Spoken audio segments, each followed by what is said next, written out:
Well, when I go into an organization, somebody once said, you have to sniff the air. You have to sniff the air of the, it's a funny saying, but it's really, I have all of my perception full open, because so much of what happens in our daily life and in our praxis, if you will, is not in words.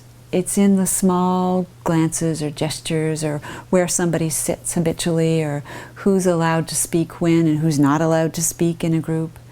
So I'm very tuned into that. How people construct their space, how people construct their culture. Culture is this way of passing forward practices and information that we have. And it's through the embodied practices. So for myself, you're asking what I see. Well, I'm going to see as much as I can see. I'm going to notice your breathing. I'm going to notice where the group collectively holds their breath. If I say something or somebody says something, it's like, well, what was that issue? That's a hot spot. So there's just tons of information that is available that skillful leaders, charismatic leaders, often employ even if they're not conscious of it. I can take that information and make it explicit so you can learn to use it. And this has to do with the embodied leadership training that we're developing. Is a way of teaching leaders to lead not just with their minds, but with their whole self and the knowledge that's available to their whole self, because that's the part that's connected to everyone in that web. And to use that well and wisely, to use that with discernment.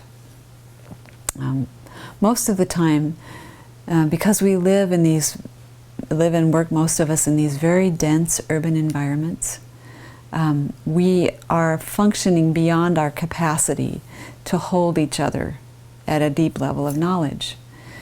So we have to actually shut people out.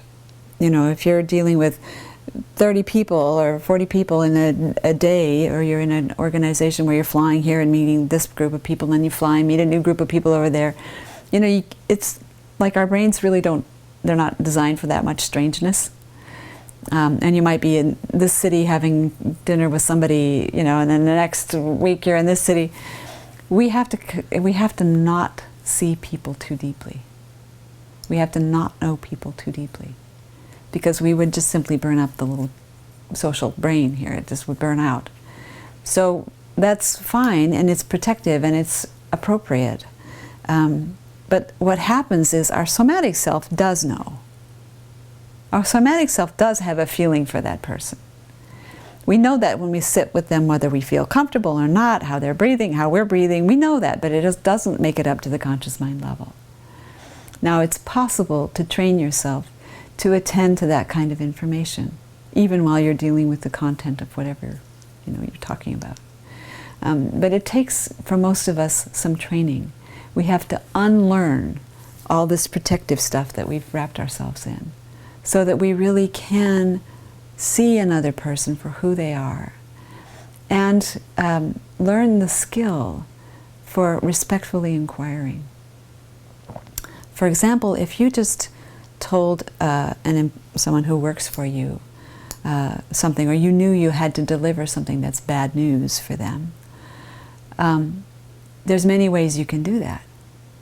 You can do that in ways that respect them as an individual, that preserve your relationship with them, and allow you both to focus on this difficult problem, whatever it is.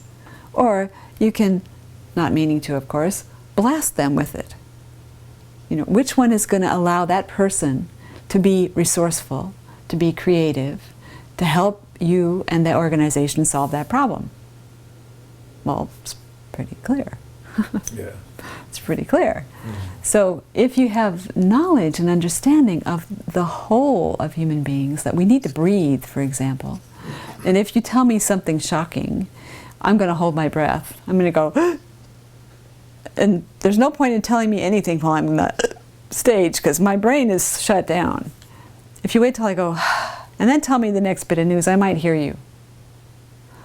So it's just really understanding what people are, how we work, who we are, that we're social, that we need each other.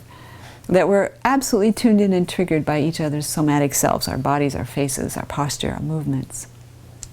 If you start to understand that, you can work with people in ways that are generative, that are respectful, that are non-judgmental, that are collaborative. You know, the golden, the brass ring, if you will, in organizations right now is full engagement, really engaging people. But you can't do that by just cognitive means. Full engagement means that their hearts and bellies are in there with you too. And that takes, to engage people at that level, it takes an understanding of what human beings are, who we are, how we are, what we do in relationship. If you really understand people at that level, and your goal is worthy, whatever that is, you can motivate people.